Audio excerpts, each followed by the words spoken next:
السلام علیکم ورحمۃ اللہ وبرکاتہ۔ الحمد للہ نحمده ونستعینه ونستغفره ونؤمن به ونتوکل علیہ ونعوذ باللہ من شرور انفسنا ومن سیئات اعمالنا اشهد ان سیدنا وحبیبنا وشفیعنا ونبینا وقرۃ اعیننا ومولانا محمدا عبده ورسولہ صلی اللہ علیہ وعلی آلہ وصحبہ وسلم دائما ابدا۔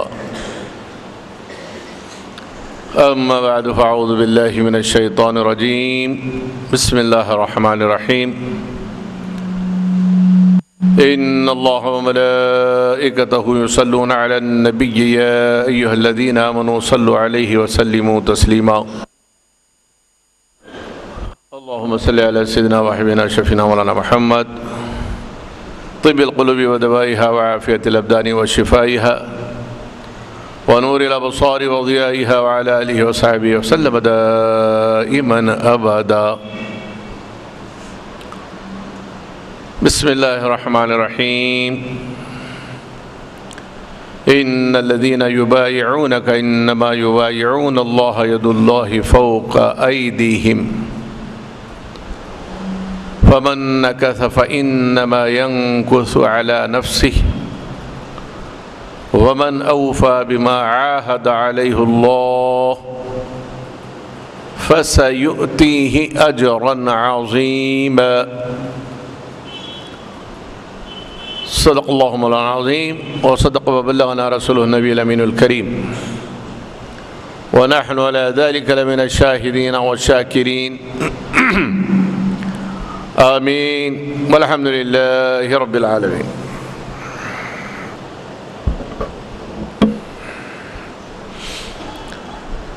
سامعین اکرام،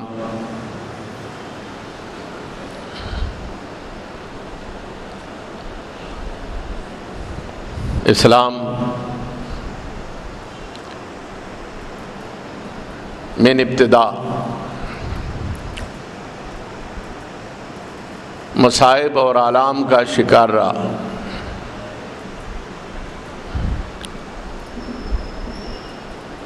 سرور کونین علیہ الصلاۃ والتسلیم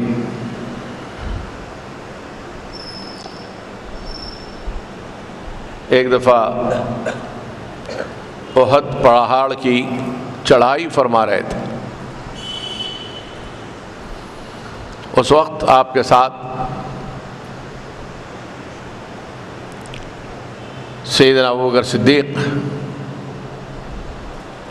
سیدنا عمر فاروق اور سیدنا عثمان غنی تھے۔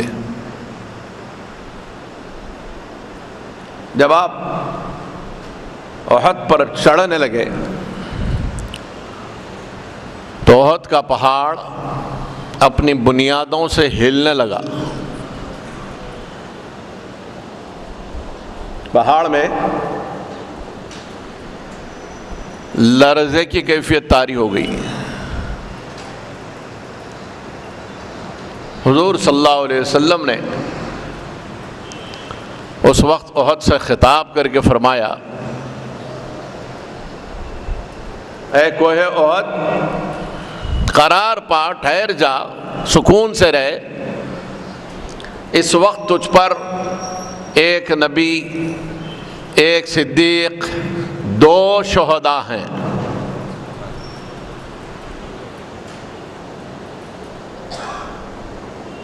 پہلے ہی یہ اطلاع حضور نے دے دی کہ نبی تو میں ہوں، صدیق تو صدیق اکبر ہے،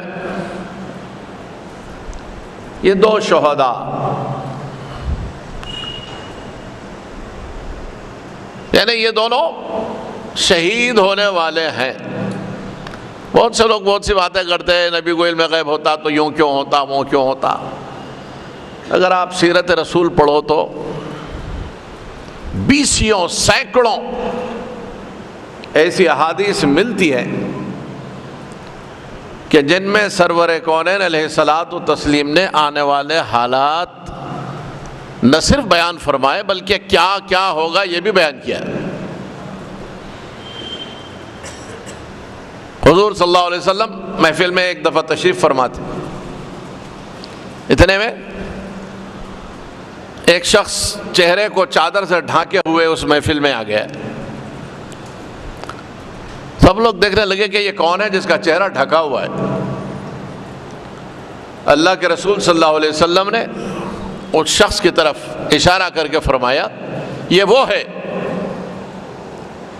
کہ آئندہ دنوں میں جب فتنے اپنے عروج پر ہوں گے تو یہ ہدایت پر ہوگا.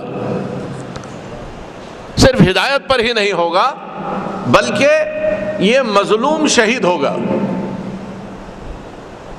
لوگ دوڑے, قریب جب جا کے دیکھے تو وہ سیدنا عثمان غنی رضی اللہ عنہ تھے.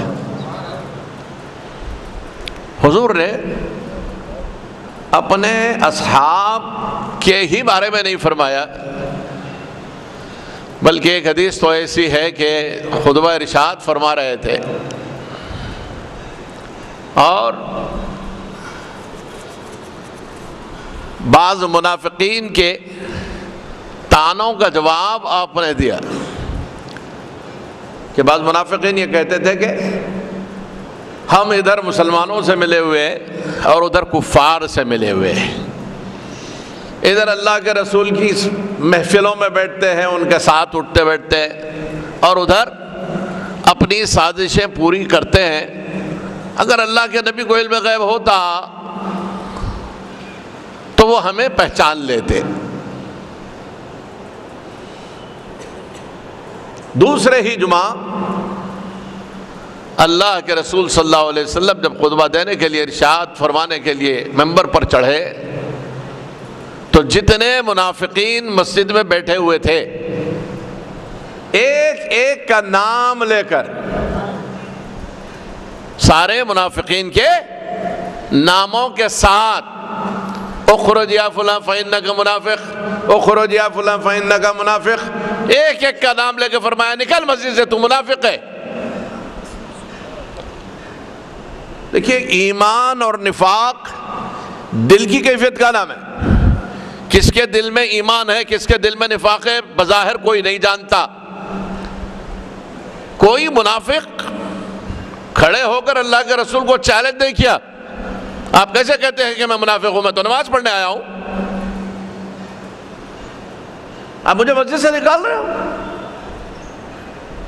منافق ہوتا تو نماز پڑھنے کیوں آتا, میں تو نمازی ہوں.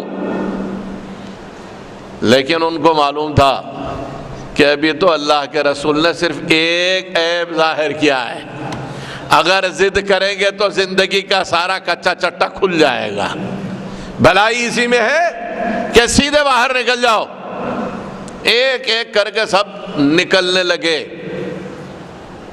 حضرت عمر فاروق اس دن کچھ تاخیر سے مسجد آ رہے تھے, دیکھا کہ مصلی باہر جا رہے, نمازی مصلی باریش چہرے والے مسجد کے باہر نکل رہے. اپنے آپ میں پشیمان ہونے لگے, شرمندہ ہونے لگے کہ ہائے یہ کیا ہو گیا, جمعہ ختم ہو گیا. بھئی آج کی طرح لاؤڈ اسپیکر تو تھے نہیں کہ باہر تک آواز آتی کہ کہاں تکبیر ہو رہی ہے, کون سی رکعت چل رہی ہے, قرات ہو رہی ہے, رکوع ہو رہا ہے, سجدہ ہو رہا ہے.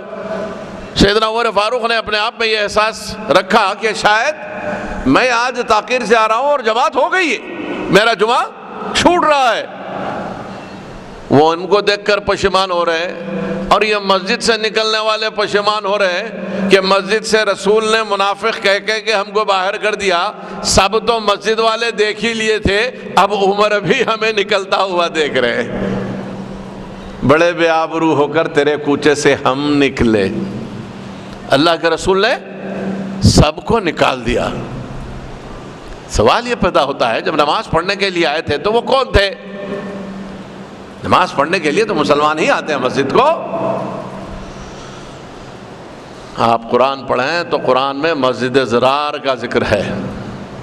یہ وہ مسجد ہے جو انہی منافقین نے بنائی تھی.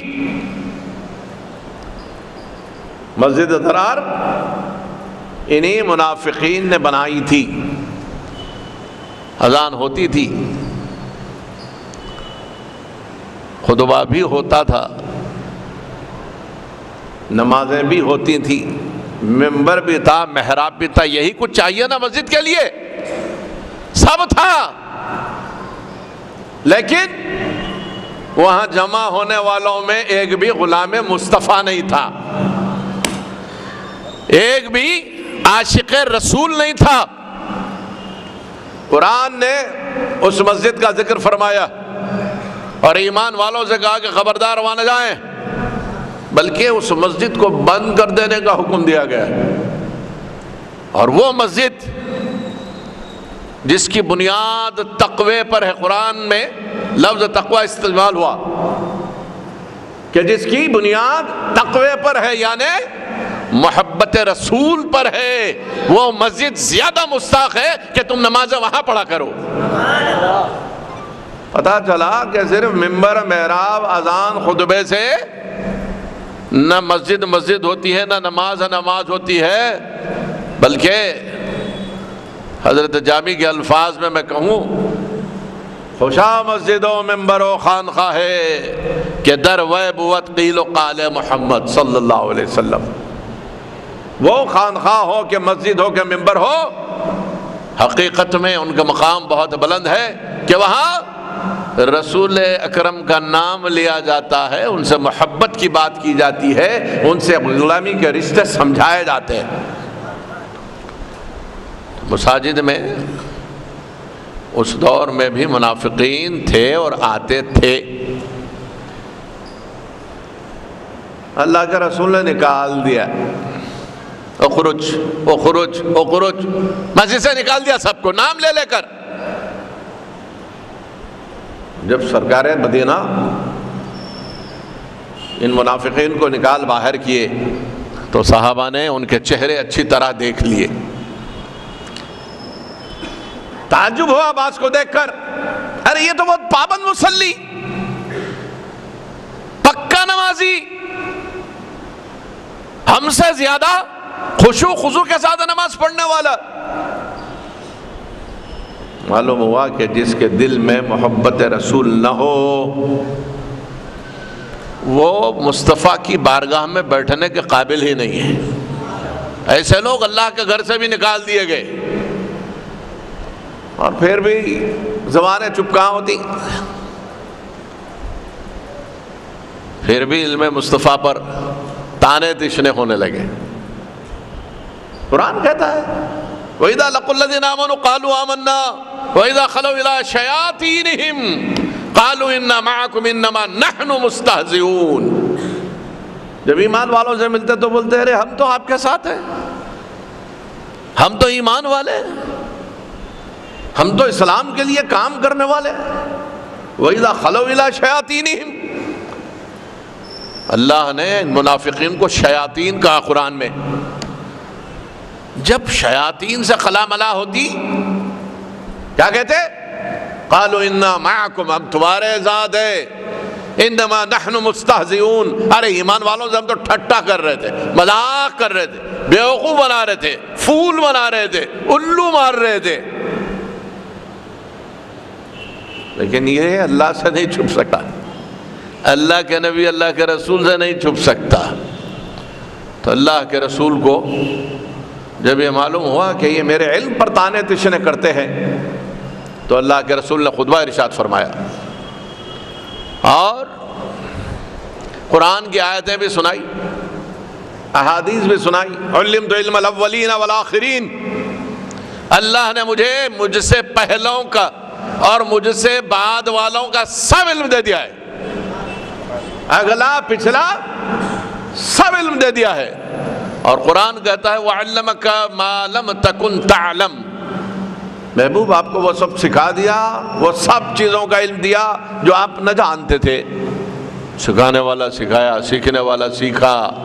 اکثر کہا کرتا ہوں میں کہ تھرڈ پرسن بہت پریشان، اتنا معلوم تھا، اتنا نہیں معلوم تھا، اتنا جانتے تھے، اتنا نہیں جانتے تھے۔ سکھانے والا بول رہا میں سب سکھایا، سیکھنے والا بول رہا میں سب سیکھا، انہیں بہت پریشان، کتنا سیکھے کتنا نہیں سیکھے، یہ معلوم تھا وہ نہیں معلوم تھا، حدود قائم کر رہے رسول کے علم کے۔ ارے تمہاری حد کہاں ہے؟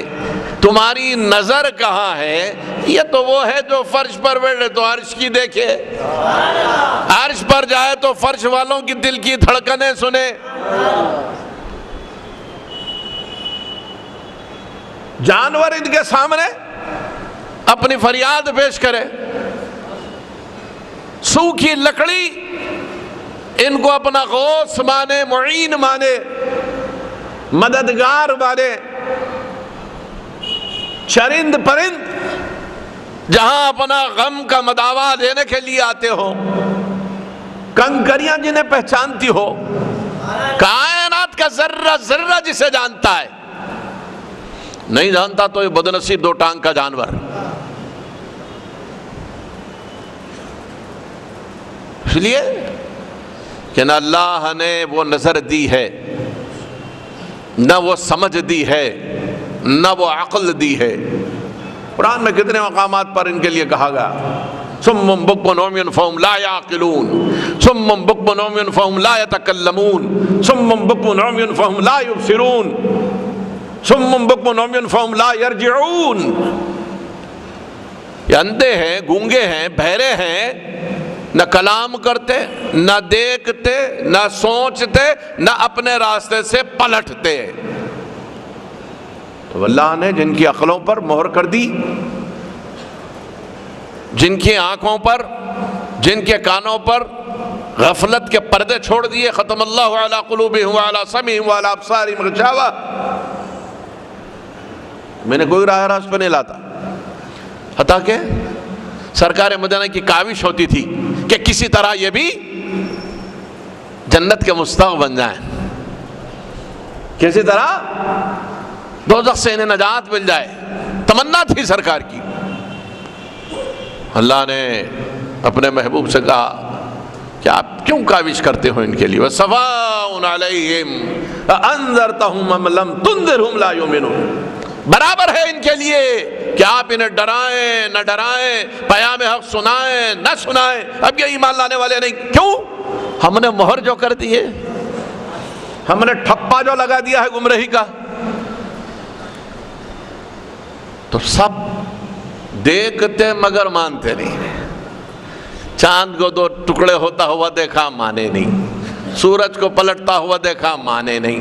کنکریوں کو کلمہ پڑھتا ہوا دیکھا، مگر مانے نہیں۔ جانوروں کو بارگاہ رسالت میں فریاد رس ہوتا ہوا دیکھا، مگر مانے نہیں۔ ہواؤں پر تاجدار مدینہ کی حکومت دیکھی، مانے نہیں۔ زمین کو تابع دیکھا، مانے نہیں۔ بزم کونین کی ہر شے کو مطیع و فرما بردار دیکھا، تب بھی نہ مانے۔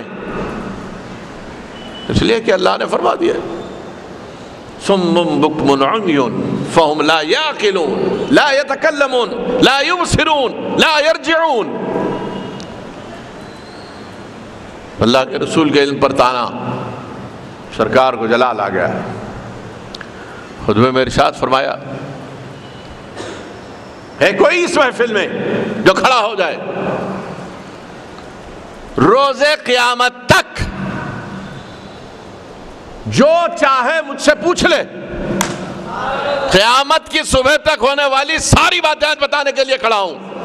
ہے کوئی جو پوچھنا چاہے پوچھے، یہاں تک کہ کون مومن پیدا ہوگا ایمان پر مرے گا، کون مومن پیدا ہوگا کفر پر مرے گا، کون منافق پیدا ہوگا نفاق پر مرے گا، کس کے حصے میں اسلام آئے گا، کون محروم رہے گا، سب بتانے کے لیے تیار ہوں۔ سرکار کا جلال دیکھیں، حضرت عمر فاروق تاڑ لیے کہ سرکار اس جلال میں آئے ہیں۔ حضرت عبداللہ بن حذافہ دور سے آئے ہوئے صحابی تھے، ان کے نام نسب کے بارے میں لوگ جانتے نہ تھے، کھڑے ہو گئے، عرض کیا رسول اللہ میں کون؟ سرکار مدینہ نے فرمایا تو عبداللہ ہے حذافہ کا بیٹا۔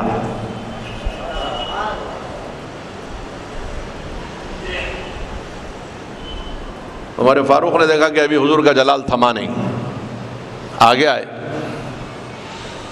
ادب سے کھڑے ہو گئے، عرض کیا یا رسول اللہ، ہم نے آپ کو اللہ کا رسول مانا، قرآن کو اللہ کی کتاب مانا، قبلے کو سمت سجدہ مانا اور اللہ کو ایک مانا.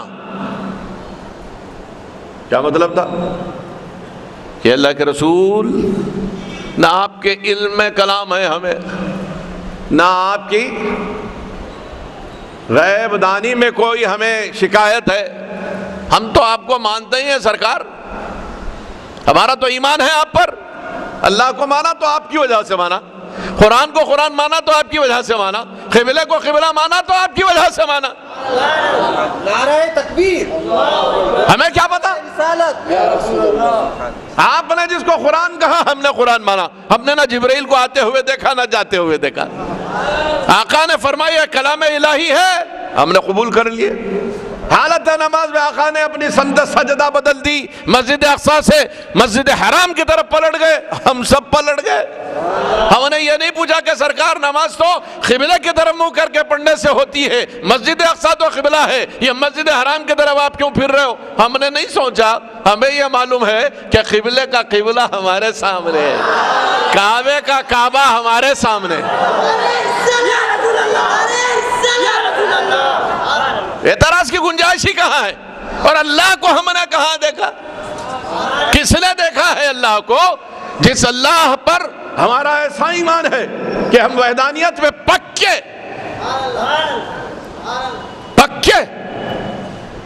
کائنات کی ہر چیز کو جھٹلا سکتے، اس کو نہیں جھٹلاتے. کہ کس کا دیا ہوا توحید کا پیالہ تم پی رہے ہو؟ دیکھا خدا کو؟ نہ صرف ایمان رکھتے ہو، گواہی بھی دیتے ہو، اشہدو ان لا الہ الا اللہ، بار بار 5 وقت اذان میں نعرہ بلند کرتے ہو، اشہدو ان لا الہ الا اللہ، میں گواہی دیتا ہوں اللہ کے سوا کوئی معبود نہیں. کل کوئی باہر پکڑ کے پوچھ لے کہ بھائی گواہ کون ہوتا ہے؟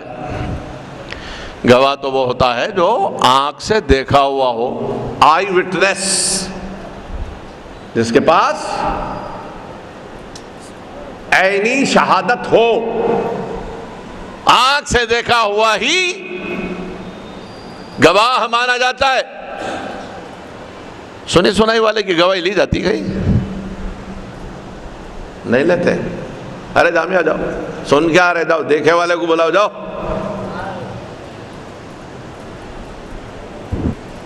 سنی سنائی گواہی رد کی جاتی ہے.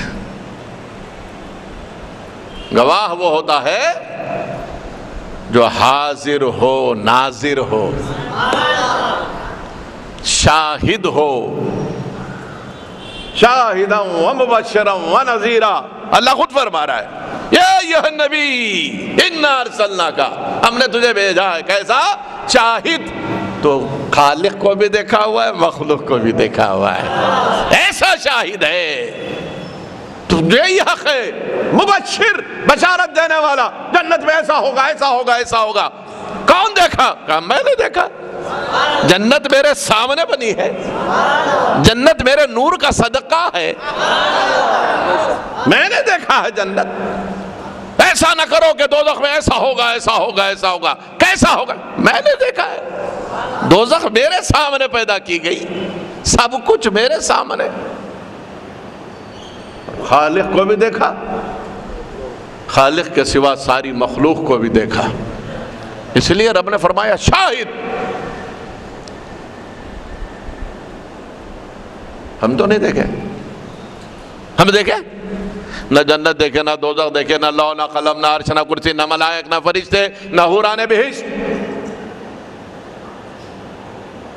مگر ایمان ہے. ایمان بالغیب. جو ہمارے لیے غیب ہے رسول کے لیے وہ غیب نہیں ہے. ہم رسول پر ایمان لائے اس لیے غیب پر ایمان لانے والے ہوئے. یؤمنون بالغیب، ہمارا ایمان اس پر ہے جس نے یہ سب دیکھا ہے. اس لیے اشہد ان لا الہ الا اللہ پر اگر کوئی اعتراض کرے تو کہہ دینا میاں بات کی بات بھی سن لو. اشہد ان لا الہ الا اللہ کے بعد کا کلمہ بھی سن لو، اشہد ان محمد الرسول اللہ. اشہد ان محمد الرسول اللہ، ہماری گواہی اس پر ہے. ارے اگر ہم دیکھ بھی لیتے تو ہمارا دیکھنا کیا؟ کچھ دیکھتے ہیں کچھ سمجھتے ہیں. کتنے وقت ایسا ہوتا ہے دیکھتے کچھ ہیں اس کو سمجھتے کچھ ہے. ارے دیکھنے والا ایسا ہے کہ نہ اس کا دیکھا غلط نہ اس کا سنا غلط.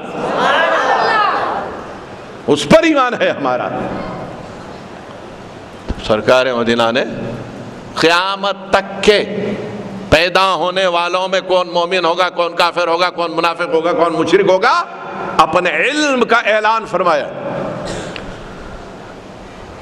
اصحاب کرام میں خلفائے راشدین, ان کے بارے میں تو بہت کچھ سرکار نے فرما دیا. اور یہ ذات گرامی کہا جو میں ذکر کر رہا ہوں وہ ہے سیدنا عثمان غنی. یہی مہینہ ایک روایت کے مطابق بلکہ غالب رائے 17 ذو الحجہ کی, بعضوں نے 18 ذو الحجہ بتائی تاریخ شہادت کی. اور سرکار مدینہ نے بہت پہلے ہی کہہ دیا یہ مظلوم شہید ہوگا, یعنی اس پر ظلم بھی ہوگا, شہید بھی کیا جائے گا. عثمان غنی کے گھر کا محاصرہ ہو گیا تھا. دشمنوں نے گھیر لیا تھا گھر کو.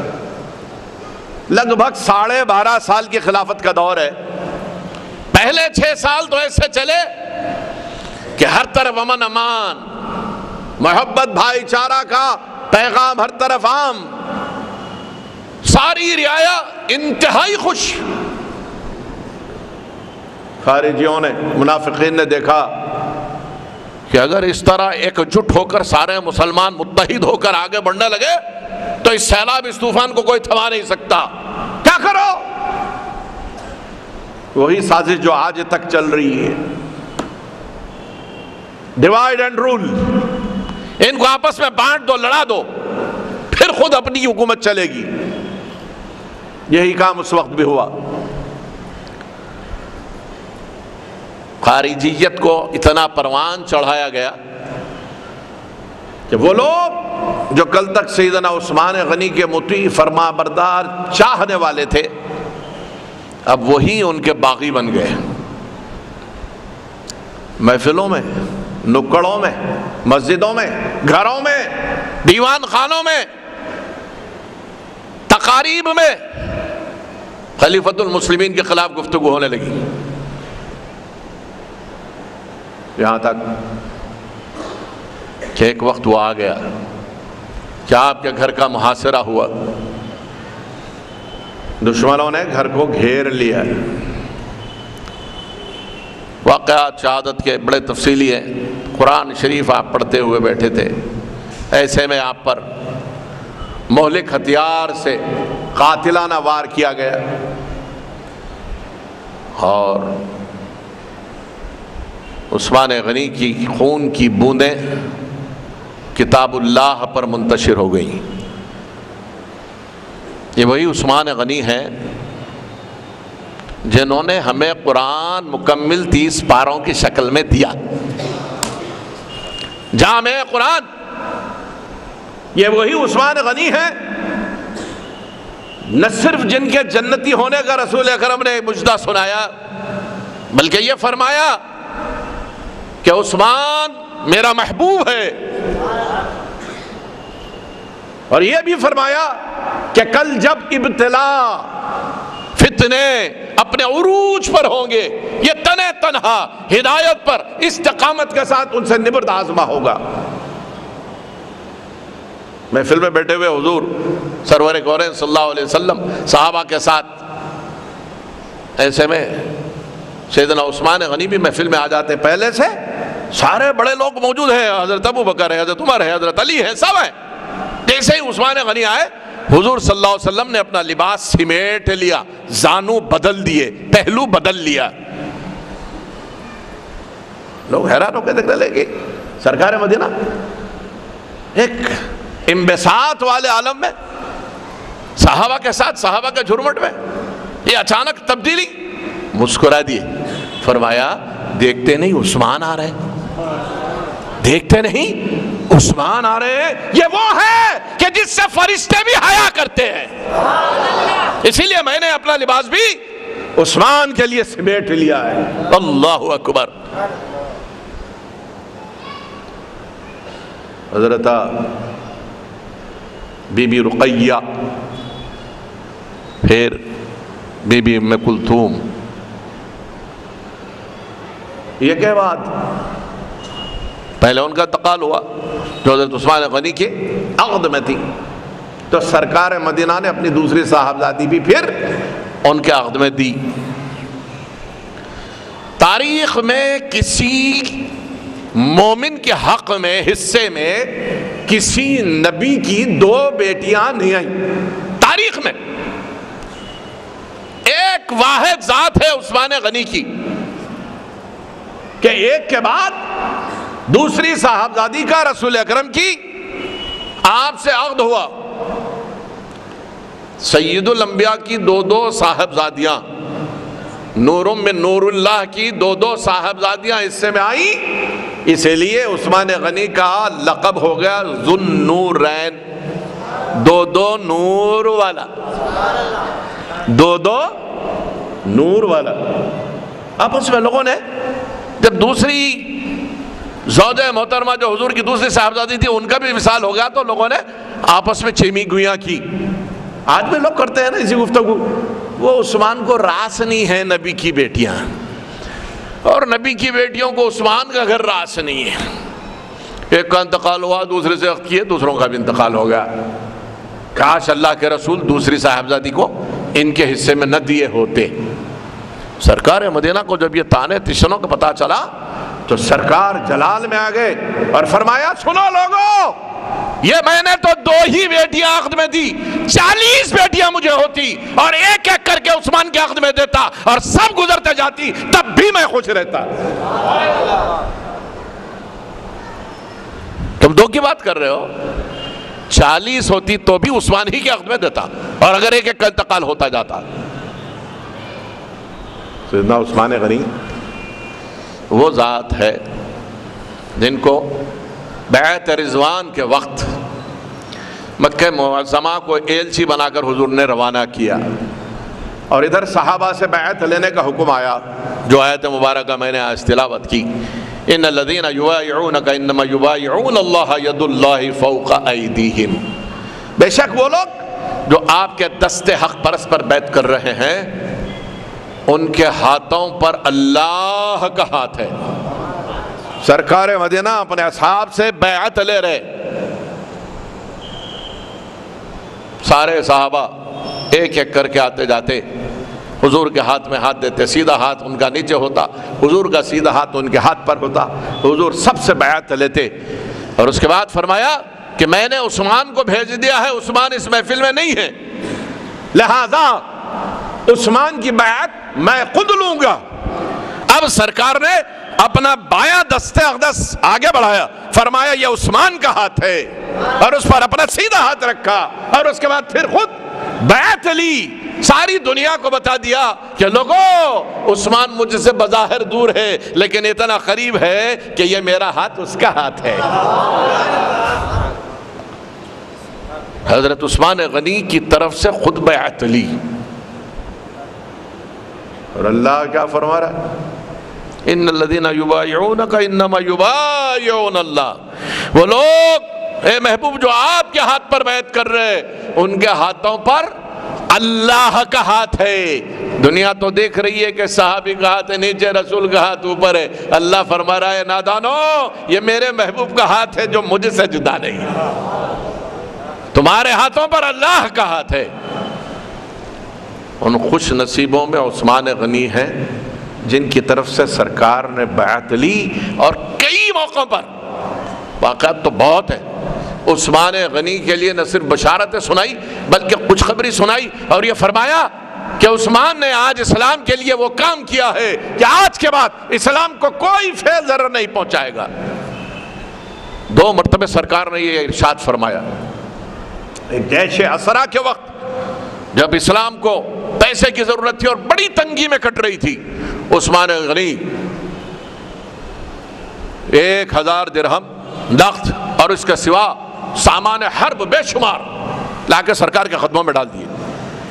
سرکار نے وہ دراہیم اٹھائے اور بار بار ایسا الٹ پلٹ فرماتے تھے. حدیث میں ہے کہ سرکار انہیں الٹ پلٹ فرماتے اور مسکراتے جاتے اور فرماتے کہ عثمان کے لیے جنت میں اعلیٰ محل ہے، اور عثمان نے آج وہ نیکی کی ہے کہ اب اس کے بعد کوئی عمل ضرر نہیں پہنچائے گا اسے۔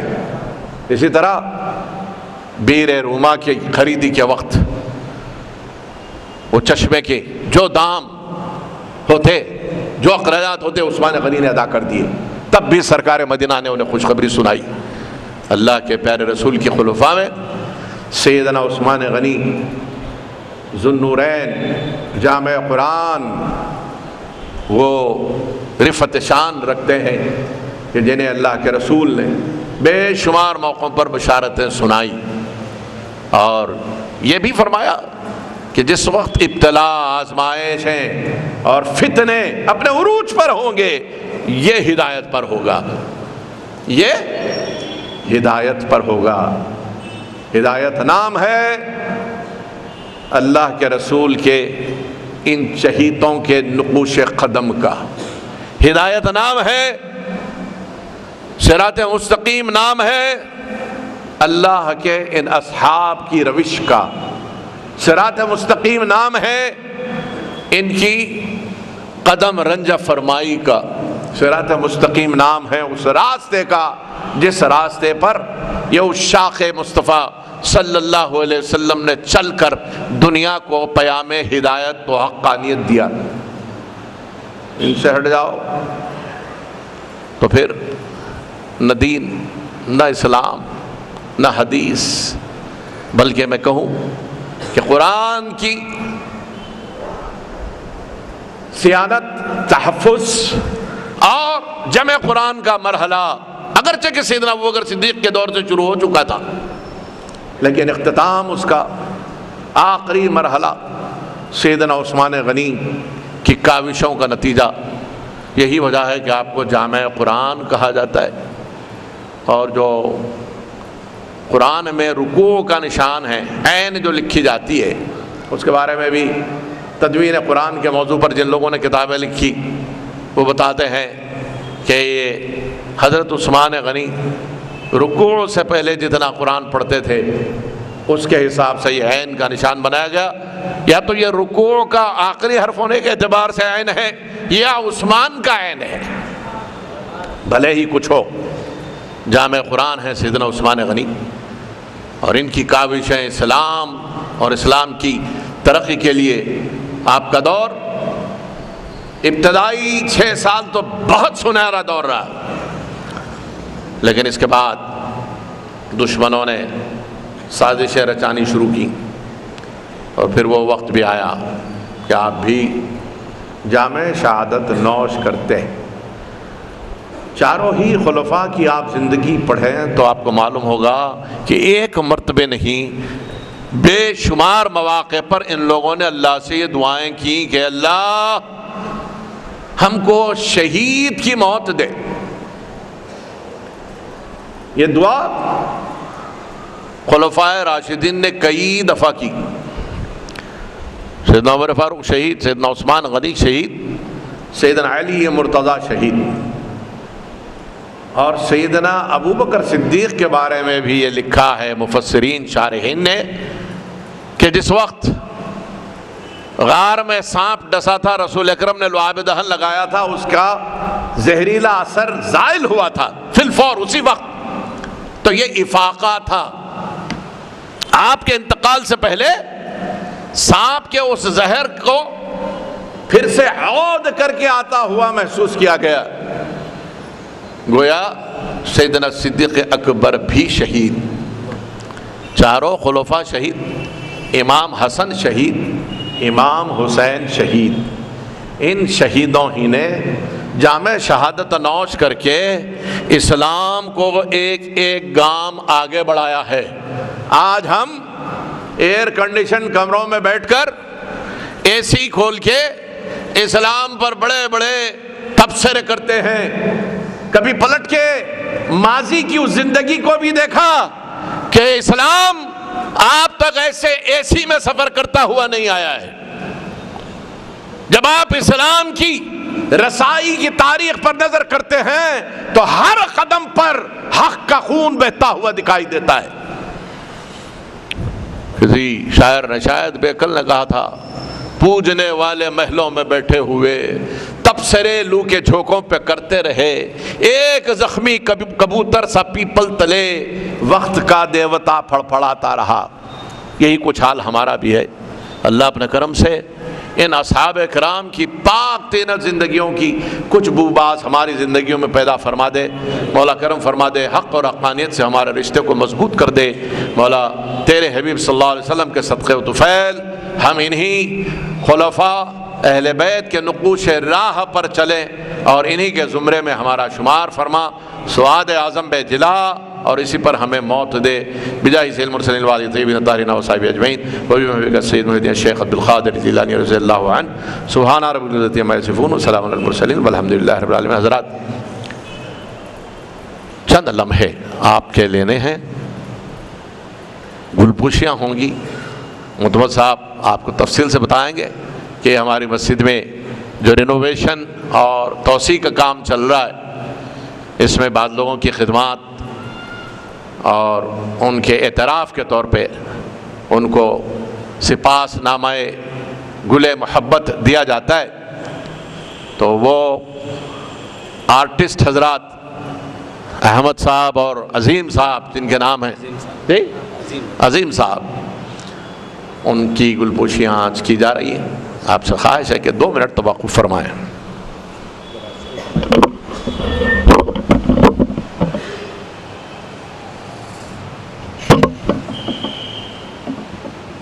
جناب عظیم صاحب اور محمد احمد صاحب سے میری گزارش ہے وہ یہاں تشریف لائیں۔ یہ 2 حضرات مسلسل 2 مہینوں کی کاوشوں کے بعد 60 فٹ کی بلندی پر چڑھ کر جو کتابت کی ہے، اس کا نماز کے بعد بھی مشاہدہ کر سکتے ہیں۔ یہ ہیں جناب عظیم صاحب اور احمد صاحب۔ اس کی تفصیل اس ضمن میں تقریباً 32,000 روپے آپ قرآن کے کتابت کے سلسلے میں دیے ہیں۔ میں ان سب حضرات کا شکریہ ادا کرتا ہوں جو حضرات اس ضمن میں آپ نے یہاں پر پیسے ادا کیے ہیں۔ انشاءاللہ آئندہ بھی جو ہے اس کام میں